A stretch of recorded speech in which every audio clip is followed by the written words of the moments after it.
এই যে কড়াইতে তেল দিয়ে দিয়েছি, এরপরে চিকেনগুলোকে এক এক করে ছাড়বো।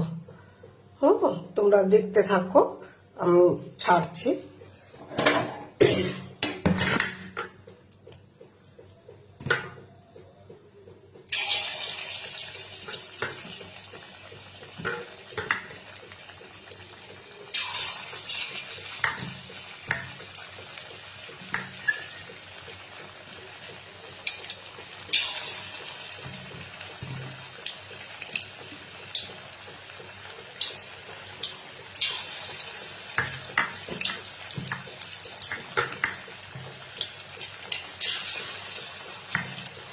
এই দিয়ে ভাজবো, এখন বাড়ির সবাই মিলে আমরা খাবো।